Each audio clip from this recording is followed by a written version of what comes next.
இயேசு கிறிஸ்துவின் இனிய நாமத்தில் வாழ்த்துக்கள். இந்த நாளிலும் ஏசாயா தீர்க்கதரிசியின் புஸ்தகம் 55வது அதிகாரத்தினுடைய முதல் பகுதியை தியானிக்கப் போகிறோம். இந்த அதிகாரத்தில் ஏசாயா 3 பகுதிகளாக பிரித்து எழுதியிருக்கிறதை நாம் தியானிக்க முடியும்.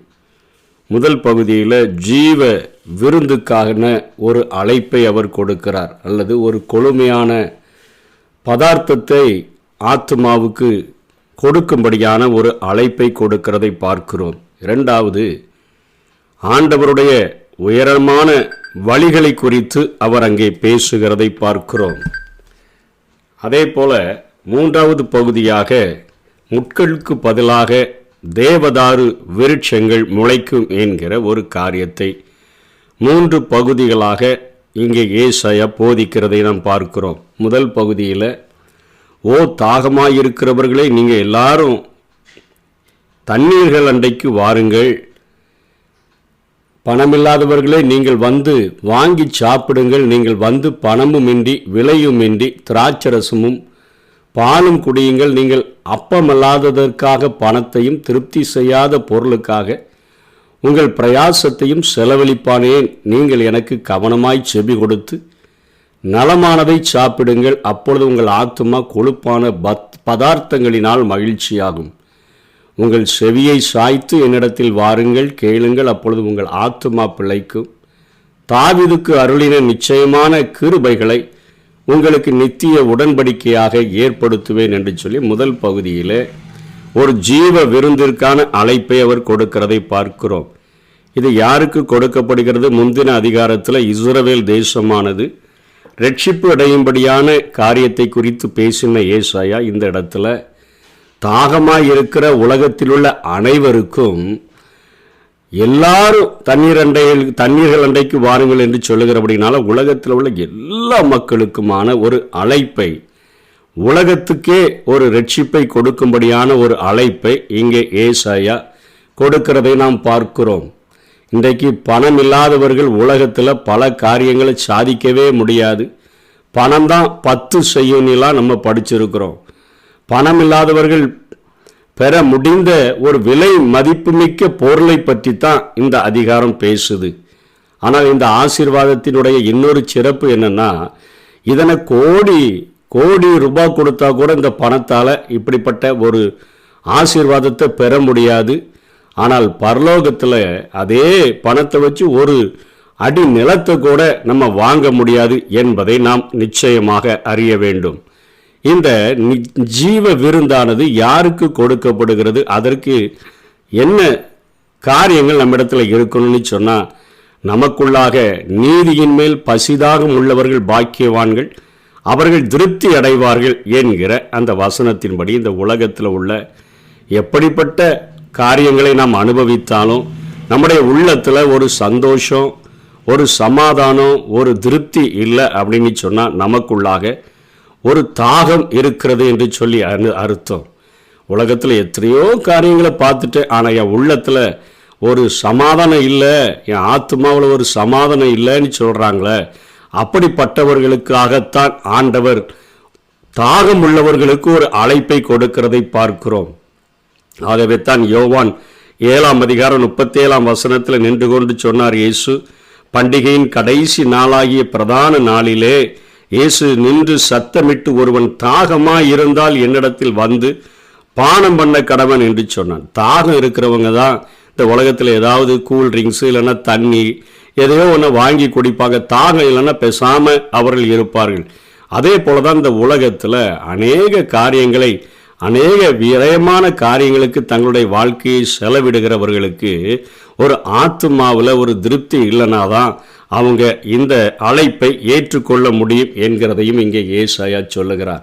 அப்படி இந்த தாகம் உள்ளவர்கள் வந்து பணம் இல்லாமல் விலை இல்லாமல் இலவசமாக எதெல்லாம் வாங்கிக்கலாம் அப்படின்னு சொல்கிறாருன்னா, தண்ணீர்கள் என்று சொல்லுகிறார், திராட்சரசம் என்று சொல்லுகிறார், பால் என்று சொல்லுகிறார், இவைகளை கொழுப்பான பதார்த்தங்கள் என்றும் சொல்லுகிறார். இது ஆத்மாவுக்கு நமக்கு மகிழ்ச்சியை கொடுக்கக்கூடிய ஒரு கொழுப்பான பதார்த்தங்கள். ஆனால் மனிதர்கள் இதை வாங்கி கொள்ளாமல் இலவசமாக கிடைக்கிறத வாங்கி கொள்ளாம அப்பம் இல்லாததற்காக பணத்தை திருப்தி செய்யும்படியா அவர்கள் செலவு பண்றாங்க. அதாவது இன்னைக்கு அப்பத்தை வாங்கி சாப்பிட்றதுக்கு பதிலாக பண்டிகள் சாப்பிடுகிற தவிட்டை வாங்கி சாப்பிட்டா எப்படி இருக்கும்? அப்படிப்பட்ட ஒரு நிலைமையில தான் மக்கள் தங்களுடைய பிரயாசங்களை செலவு பண்ணுகிறாங்க. ஆனால் நீங்கள் எனக்கு செவி கொடுத்து தவிட சாப்பிடாம அப்பத்தை சாப்பிடுங்க என்பது போல நலமானதை சாப்பிடுங்கள். நீங்கள் அப்படி சாப்பிட்டீங்கன்னா உங்கள் ஆத்மா நல்லா பிழைக்கும். தாவீதுக்கு அருளின நிச்சயமான அந்த கிருபைகளை எல்லாம் நான் உங்களுக்கு நித்திய உடன்படிக்கையாக நான் ஏற்படுத்துவேன் என்று இங்கே ஆண்டவர் சொல்லுகிறதை பார்க்கிறோம். இந்த தண்ணீர்கள் எதை குறிக்கிறது என்று சொன்னால், இயேசுவே அந்த யோவான் 7:37 சொல்றாரு, ஒருவன் தாகமாயிருந்தால் என்னிடத்தில் வந்து பானம் பண்ண கடவன். அந்த சமாரிய ஸ்திரீயின் இடத்துல இயேசு தண்ணீர் கேட்டுவிட்டு, உன்னிடத்தில் தண்ணீர் கேட்டவர் யார் என்று நீ அறிந்திருந்தாயாகில் நீ அவரிடத்திலேயே நீ கேட்டிருப்பா, அவர் என்றென்றைக்கும் தாகமில்லாத அந்த ஜீவ தண்ணீரை அவர் உனக்கு கொடுத்திருப்பார் என்று சொல்லி, இயேசுவில தான் இந்த உலகத்தில் நமக்கு திருப்தி என்பதை உணர்த்துவிக்கும் வண்ணமாக அங்கே இயேசு போதிக்கிறதை நாம் பார்க்கிறோம். இந்த உலகத்தில் உள்ள எந்த ஒரு காரியத்திலும் எந்த ஒரு பிரயாசத்திலும் திருப்தி அடையாத நம்முடைய வாழ்க்கையில் அந்த இயேசு கிறிஸ்துவினுடைய மார்பில் சாயும் பொழுது, அவருடைய சமூகத்தை தேடி வரும் பொழுது, அவரோடு கூட பழகும் பொழுது, அந்த தேவ சமூகத்து பழக்கமானது நம்முடைய வாழ்க்கையிலே நம்முடைய தாகத்தை தீர்க்கக்கூடியதாக, உலகம் தரக்கூடாத சமாதானத்தை, உலகம் தரக்கூடாத சந்தோஷத்தை அது தரக்கூடியதாக இருக்கிறது என்று சொல்லி உலகத்தில் உள்ள எல்லா மனிதர்களுக்கும், தாகமுள்ள எல்லா மனிதர்களுக்கும் இயேசு கிறிஸ்து ஒருவரே ஜீவ தண்ணீராக தன்னை வெளிப்படுத்துகிறதை பார்க்கிறோம். அவரே தன்னை நீரூற்றாக, ஜீவ தண்ணீரின் நீரூற்றாக அவர் வெளிப்படுத்துகிறார். இரண்டாவது, திராட்சை ரசத்தை நீங்கள் வாங்கி சாப்பிட சொல்கிறாரு. அந்த திராட்சை ரசமானது மகிழ்ச்சியை கொடுக்கக்கூடியதாக இருக்கிறது. நீதிமொழிகள் 31:6 மடிந்து போகிறவனுக்கு மதுபானத்தையும் மனங்கசந்தவனுக்கு திராட்சை ரசத்தையும் கொடுங்கள். 1 தெசலோனிக்கேயர் 1:6 நீங்கள் மிகுந்த உபத்திரவத்தில் பரிசுத்த ஆவியின் சந்தோஷத்தோட, பரிசுத்த ஆவியானவர் தான் இந்த வேதத்தில் திராட்சை ரசத்துக்கு அடையாளமாக கொடுக்கப்படுகிறார்.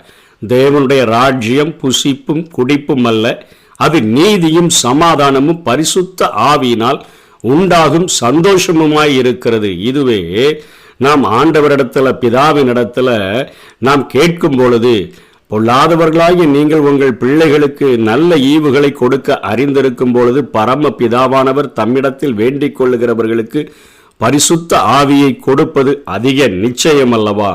நம்முடைய உள்ளத்தில் உள்ள சோர்வுகளை எல்லாம் எடுத்து போட்டுட்டு நமக்குள்ளாக ஒரு மிகப்பெரிய சந்தோஷத்தை, இரட்சிப்பின் சந்தோஷத்தை, தாகம் தீர்க்கிற அந்த சந்தோஷத்தை நிரந்தரமாக நமக்குள்ளாக வைக்கக்கூடியவராக இருக்கிறார். ஆகவே தான் அவர் செப்பனியா சொல்லும் பொழுது அவர் சொல்லுகிறார்,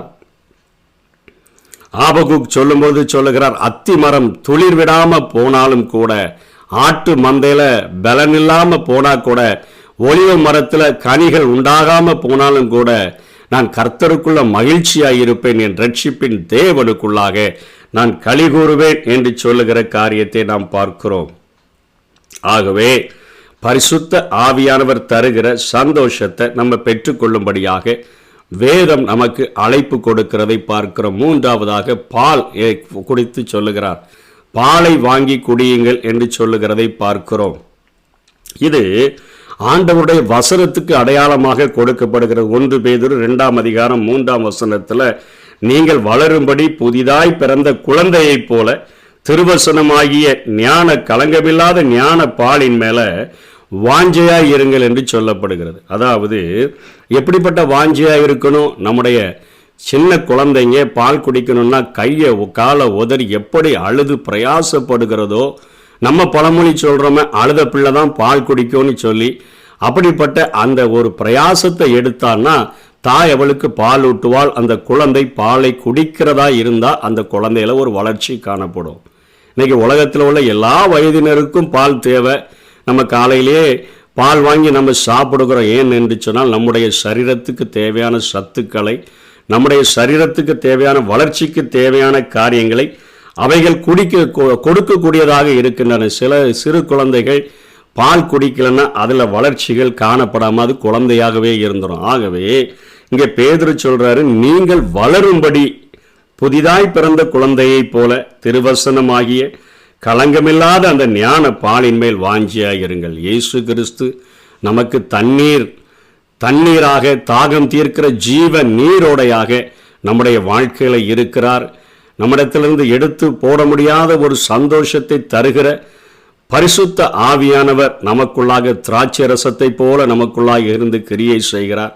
ஒரு பாலானது எப்படி வளர்ச்சிக்கு, குழந்தைகளின் வளர்ச்சிக்கு எவ்வளவு இன்றியமையாததாக தேவைப்படுகிறதோ அதே போல தேவ வசனம் நம்முடைய வளர்ச்சிக்கு அது தேவைப்படக்கூடியதாக அவைகள் இருக்கின்றன. அதே போல அப்பமல்லாததற்காக பணம்னு சொல்லப்படுகிறத அப்பத்தை நம்ம வாங்கி சாப்பிடணும்.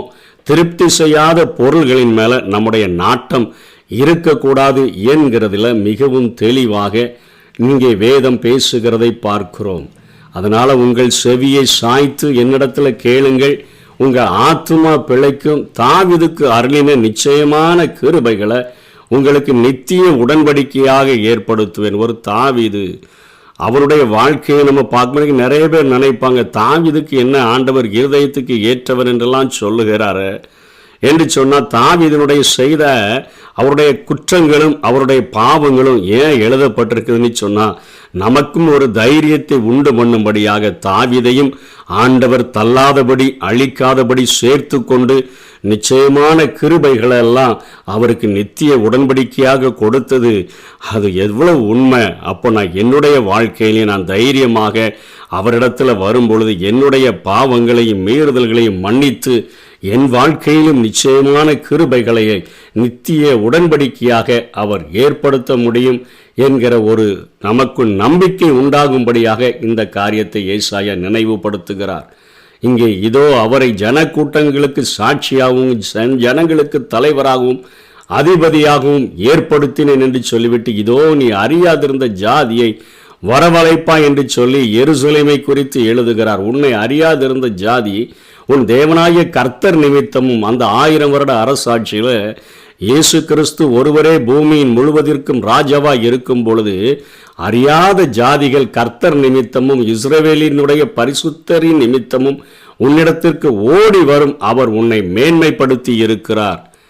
ஆண்டவராகிய இயேசு கிறிஸ்துவின் நிமித்தமாக அந்த எருசலேமினுடைய தலை உயர்த்தப்படும். அந்த 1000 வருட அரசாட்சியில் அந்த எருசலேமை மையமாக கொண்டுதான் இந்த உலகம் முழுவதையும் அவர் ஆளுகை செய்வார் என்கிற காரியத்தையும் அந்த நித்தியத்தை குறித்தும் அங்கே ஏசாயா பேசிவிடுகிறதை பார்க்கிறோம்.